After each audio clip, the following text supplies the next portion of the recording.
ہم نے سوچا ہی نہیں ہے، ہم نے تصور پیش نہیں کیا کہ ہم بہنوں کو حقوق دے دیں، ہم نے خود تصور پیش نہیں کیا تو بہنیں کہاں سے آواز اٹھائیں گی؟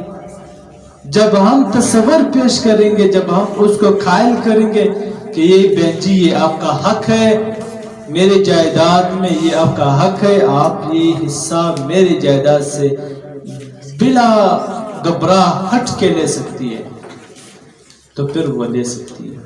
اگر ہم اس کو اور اس طرح تو دب چکے ہیں، اگر اور بھی دبا دے، اگر اور بھی اس کو دبانا چاہے تو بیچاری آلریڈی کمزور اور ہے، اور آلریڈی ہم اس کو کمزور بناتے جائیں گے، تو پھر وہ اپنی حقوق کا آواز کہاں سے اٹھائے اور کیسے اٹھائے؟ جی کوئی مشکل ہے حکمت ہے تجھے؟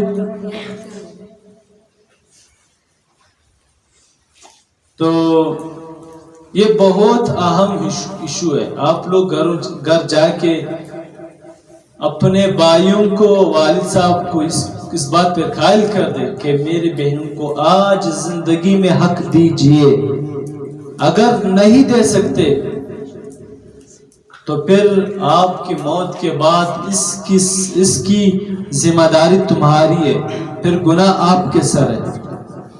بڑے بھائی سے کہہ دیجئے اپنے بہنوں کو حقوق دیجئے، اگر نہیں دے سکتے پھر آپ کے اوپر صرف آواز اٹھانی ہے۔ اگر میں کہوں نا ایک بہن، صرف ایک گاؤں میں ایک بہن جی اٹھے اور یہ آواز لگائے کہ میرے بھائی مجھے حقوق دے دے، وہ عدالت چلی جائے کہ مجھے میرا بھائی حقوق نہیں دیتا ہے، اگر وہ صرف ایک عورت چلی جائے عدالت میں کیس کرے تو مجھے یقین ہے گاؤں سے، ایک سٹی سے مجھے یقین ہے 3 بہنیں اور جائے گی۔ اس کا حق ہے، اس کی حق ہے، آپ اور دباتے ہیں۔ آپ بھائی کا حق کیوں نہیں دباتے؟ آپ چاچا کا حق کیوں نہیں دباتے؟ آپ نے ایک کمزور عورت کے حق دبایا ہے، وہ بھی اپنی بہن ہے، وہ اپنے بچے نہیں رکھتے، اس کے پاس بچے نہیں ہے، جب نے اس کے حق دبائی ہے۔ یہ بہت ضروری ایشو ہے، بہت اہم ایشو ہے۔ الحمدللہ ہم نے دیا ہے۔ میں نے خود ذاتی طور پر میں نے خود والد صاحب سے آج بھی جب بھی جاتا ہوں میں اپنی بہنوں کے حقوق پر بات کرتا ہوں۔ میں نے اپنی بہنوں کو بیدار کیا ہے کہ آپ کا حق ہے، آپ نے دبانا نہیں ہے، یہ نہیں کہ میں نے معاف کیا، معاف نہیں ہے۔ کہاں سے معاف ہے؟ کس نے کہا کہ معاف ہے تمہارا حق؟ کس نے کہا تمہارا حق معاف ہے؟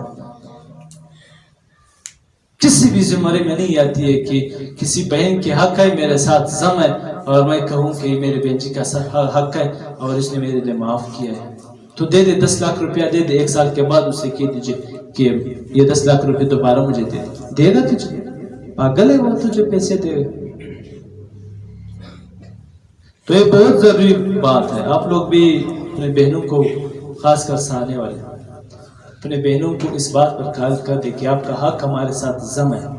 10 لاکھ ہے، 5 لاکھ ہے، 5 لاکھ میں سے 2 لاکھ دے دے، 3 لاکھ خود رکھے، 1,50,000 دے دے اور خود رکھے، پراپرٹی ہے پراپرٹی دے دے۔ تو اس میں کیا مشکل ہے؟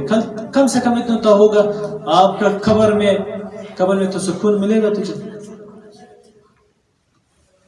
کم سے کم جہنم کی آگ سے تو آپ بچ جائیں گے۔ دنیا کی زندگی تو چل رہی ہے، کس سے؟ کون نہیں چلاتا ہے؟ کس کے اوپر نہیں گزرتی ہے دنیا کی زندگی؟ بادشاہ کے اوپر بھی چل رہی ہے، گدھا کے اوپر بھی چل رہی ہے، میرے اوپر بھی آج رات گزر گئی، بادشاہ کے اوپر بھی آج رات گزر گئی۔